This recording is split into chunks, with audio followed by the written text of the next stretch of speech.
Hey guys, how's it going? So today we're going to be visiting Juno, a gold prospecting mine. So as you get off the boat, you take a bus, which you saw earlier, and when you get off right next to this tram, you have a few tours. We took a gold mine tour, which is about $75 US to come and visit it. And here we're getting onto the bus and getting on to the gold mine.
Back outside till your shift was done. If you were going back outside before the end of your shift, it's because you were hurt.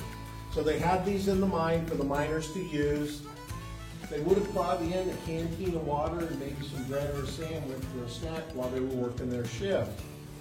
There are 15 levels of tunnel in this mountain. There's over 150 miles of tunnel. So in those later years, where you were working might be a long ways from the entrance and you might not even be on the same level. Now, those later years, they had these underground mine phones. It's a speaker box on front of that. There's no buttons to push, you just pick up the receiver. But if you pick this up, because you want to talk with a buddy, griping about the boss, watch what you're saying, because when you pick that up, it broadcasts to every phone it's connected to. And there would have been phones in the mine office also. So this is mainly for work. Guy injured, get somebody in here to get him out, or you ran out of supplies and you're checking to see if there's anybody close to you that can run some supplies over. Let's go ahead and walk forward again.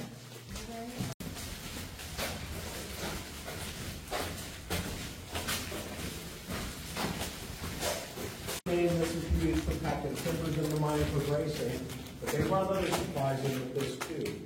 If you were new to mining, the position you would often start as was a nipper. Nipper's job, look at the list of supplies that were needed in the mine, run to the warehouse, get it all loaded up and ready for the next crew to bring in. Now the construction industry has slang for that job. They call it the gopher. And it's the person that's running for supplies for the people doing the work till you can do the work yourself. Same idea with the nipper. If they were doing this for many years or any amount of time, they'd be looking to get the training and move to being an underground miner. It was better pay as a miner. This is a mock-up. They built a wood dam here. This would be an area where you're building a reserve of water. A pit like this is a sump. This is a pneumatic pump. Pump water into our 2-inch water line. Water in the summer wasn't a problem here. Downtown Juneau, about 100 inches of rain a year and lots of stream water. Their problem was in the winter. The streams freeze, water levels are lower. In the early years, some of the mines had to shut down because they ran out of water during cold spells. This is one way they addressed it. When you were coming here down the road, you may look over at Douglas Island. There's a concrete structure on the beach over there. That's a saltwater pump house for the mines over on that side. Additionally, the early years with the treadmill, they had crews digging flumes the length of that island to divert fresh water down for their mining operation. Let's go ahead and walk forward again. Now we see all the steel plating, but that's not the ore bin. The ore bin is above the concrete arch. The concrete is 3 feet thick. It was supporting a lot of weight. The space up there was 50 feet by 50 feet by 150 feet deep. It would hold 8,000 tons of ore. Now where that came from, main entrance to this mine is about 3.5 miles away from us up in the Sheep Creek Valley.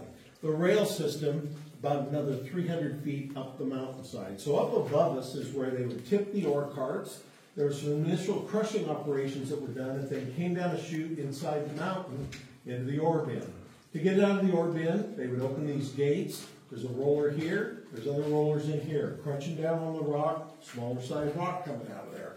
This V-shaped notch at the end of the chute slows down the amount of rock that's coming out at any point in time.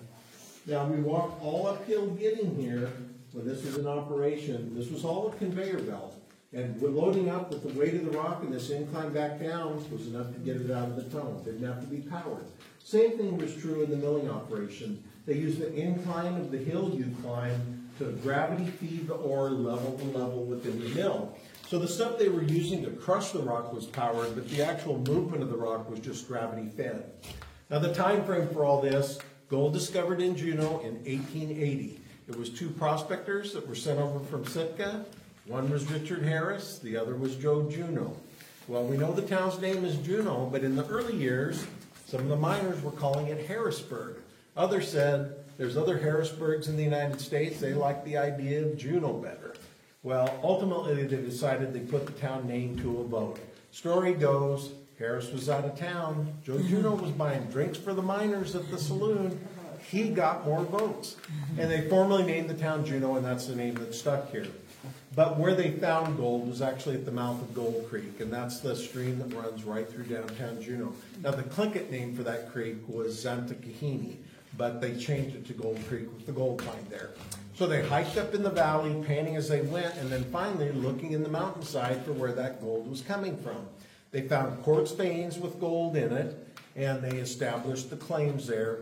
When they went back to Sitka, they had about 10,000 in gold and rocks they'd collected, knocking it out of the hillside up there. But the hard rock mining period starts 2 years later, 1882. That mine becomes the Perseverance Gold Mine.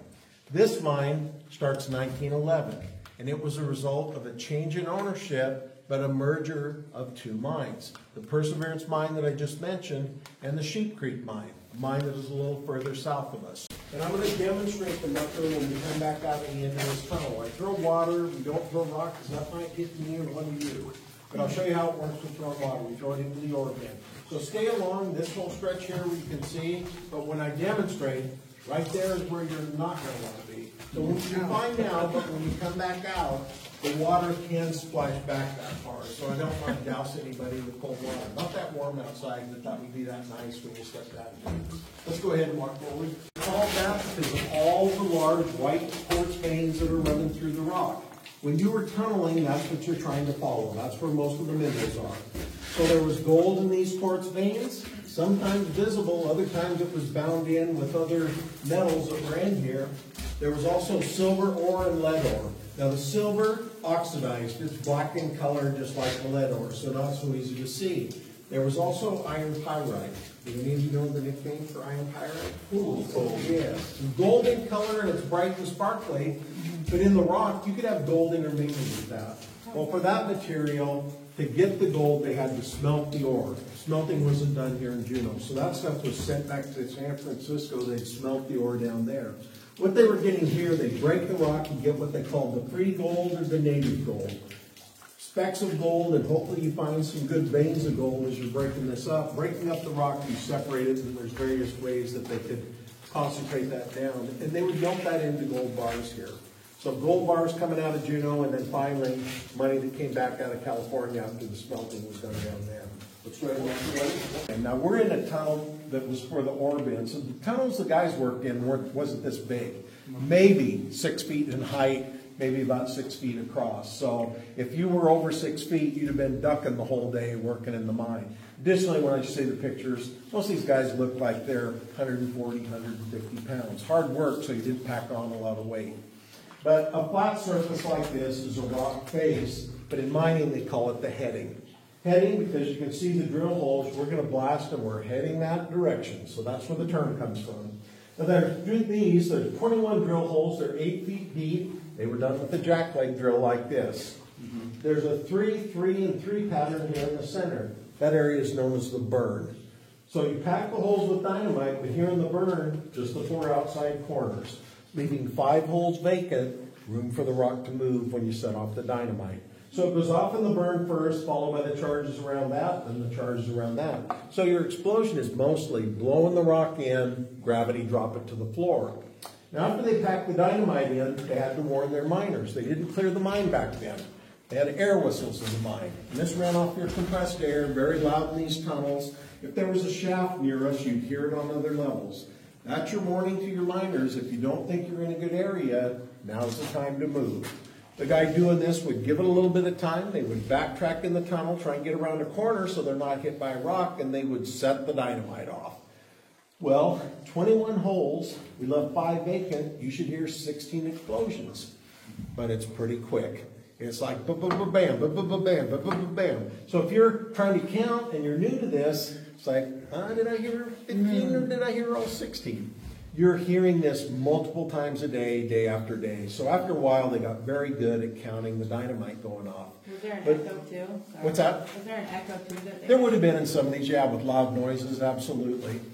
And as we'll mention later, your hearing had to be good with counting all that too. But for the operation, there's a safety feature involved. Even if you count all 16 going off, you did not come back into this area for half an hour. That was federal law back then.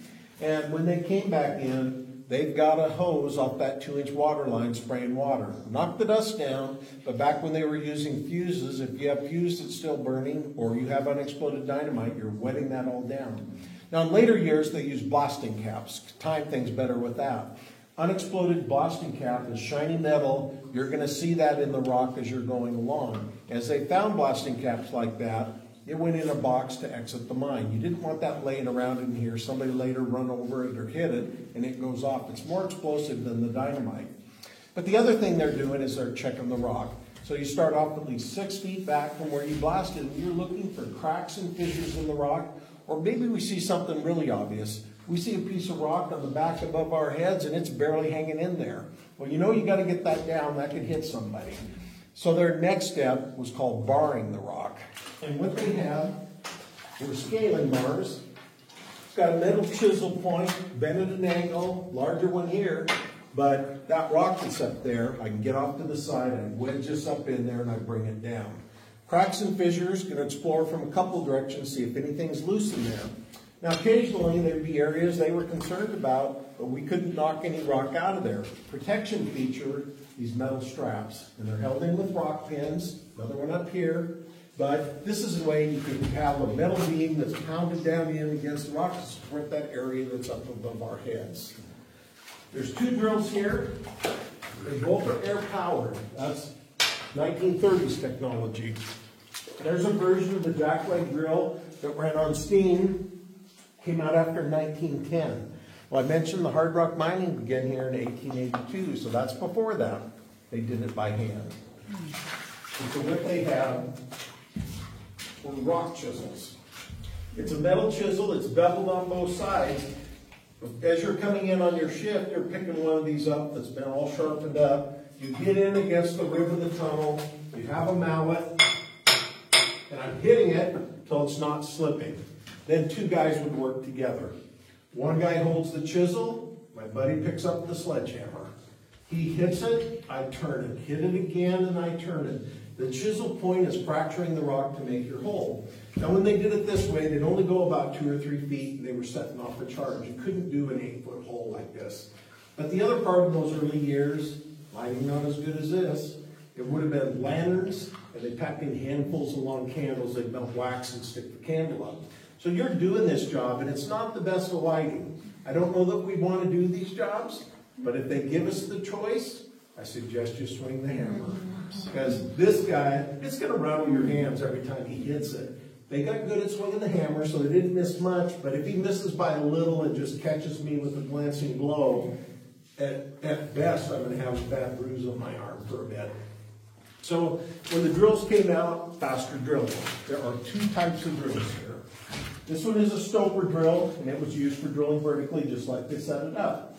So if we were trying to connect to a tunnel level up above us, that's our drill. They would build scaffolding as they went along. The jackleg drill became the real workhorse for mining once these came out. So, earplug time. I'm going to demonstrate the jackleg drill.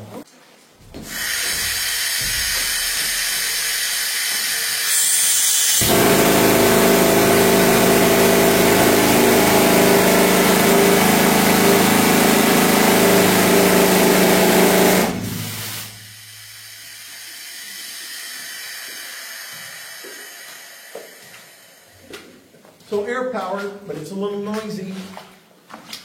For back in this era, what do you think our miners had for ear protection? Yeah, pretty much nothing. Some guys would tear up cloth and they would tie that around their heads. Not a very good seal, and remember, you're listening to the dynamite go off besides the drills. So not much doubt as old men, it was all men working in underground mining back then, had hearing loss in their later years. Now some people ask about canaries in the mine. That's methane gas in coal mining, so no methane in these mines, but the rock you're drilling into has silica in it.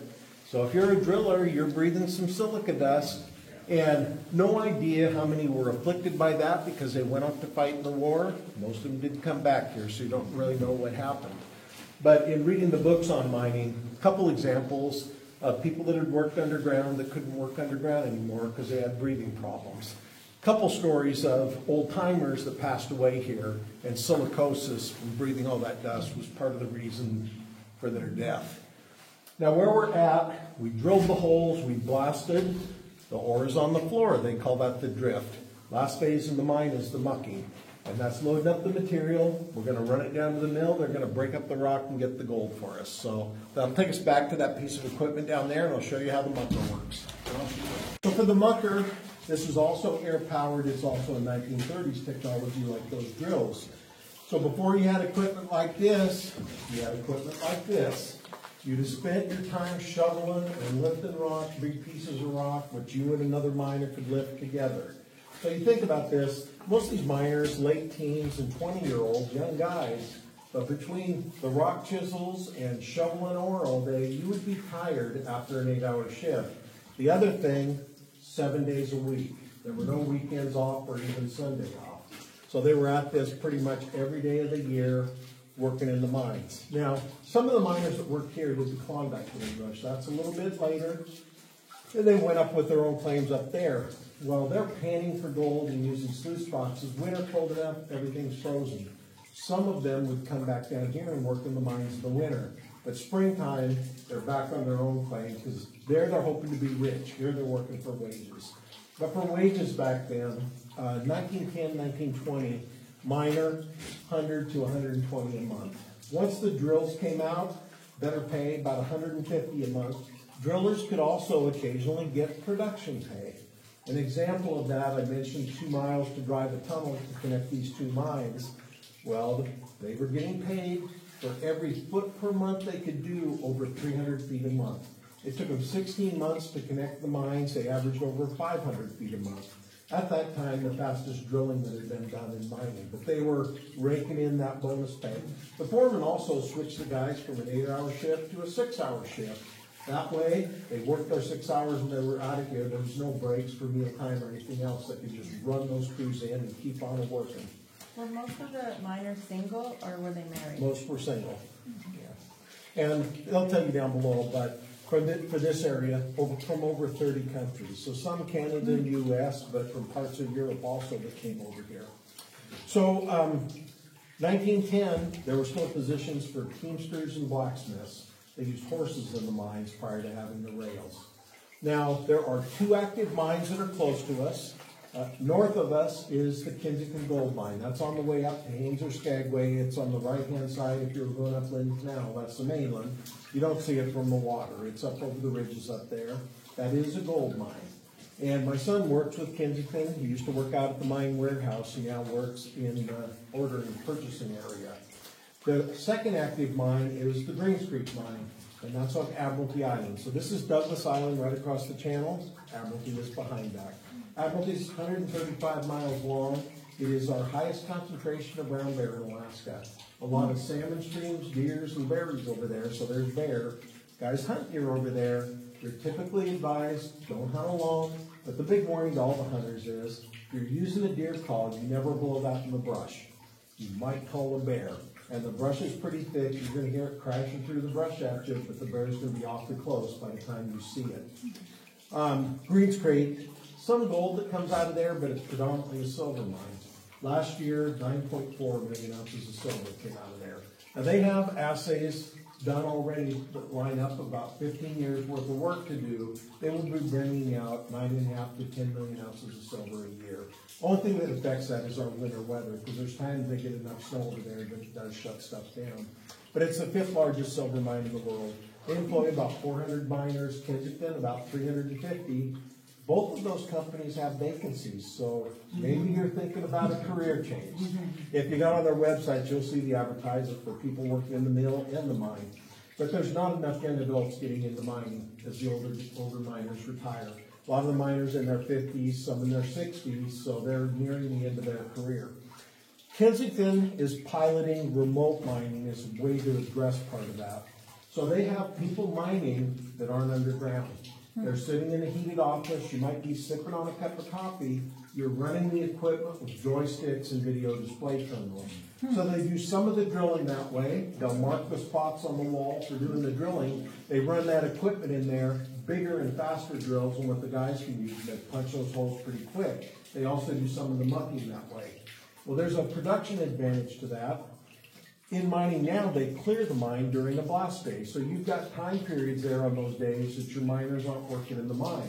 With remote mining, you can start up again pretty quick after that blast. It's not hard on the body, so they should be long careers. Doesn't require mining experience. Most of the guys doing it at Kensington come from an IT background. So Chance, kid that's used joysticks on those video games, might be trained to be a miner, and it takes away the issues around the safety and being underground for doing part of that, but it doesn't solve the entire problem because you still need underground miners to do some of it. So in the future it may be a hybrid model for doing the mining. Now Kensington also flies drones to the mine after a blast to get images of what it looks like. That way they can show the miners, talk about problem areas before they go back in. Well, my son said they have to buy parts for those drones once in a while. They're not harder than the rock. So if it hits the rock, you might have an injured drone, but it's better than an injured miner. Before they were going back in, and they just have to figure out when they got in there what they're looking at. This way they've got some advanced warning. I mentioned 1 million ounces of gold remaining in the mountain. So 1980s, Echo Bay Mines looked at reopening a mining operation here. They did their own portal. They found 5 good veins of gold to start off with. They started the permit process to open the mine here. Well, 8 years of working on permitting, and ultimately they didn't get the permits. So there was support in the town from the standpoint, 300 or more good paying jobs here in town. Issues, it's close to town, it's close to one of the town's water supplies. People in the area that didn't want an active mine right in their backyard. But the biggest thing is the tailings. What are you going to do with the waste rock that's all ground up? If chemicals are used for extracting the gold, there's chemicals in the tailings. They were going to build a lake up in the Sheep Creek Valley, and that's where they would dispose of the tailings. Some didn't like that because they hiked up there, but the bigger issue, if there was a failure, that material's heading down towards the gas mill channel and the fish runs. So Echo Bay ultimately switched gears. They were instrumental in opening the Kensington mine that I just talked about up north of us. So, final thing I will mention for the mines that worked in this mountain, and that's the Alaska Gas Mill and the Alaska Juneau. They milled 100 million tons of rock. They got 3.5 million ounces of gold, 2.5 million ounces of silver. So back then, about $96 million. Today's metal values, it would be between $6 and $7 billion. Provo Mines in Douglas, 3.3 million ounces of gold, over $4 billion in today's value that came out of there.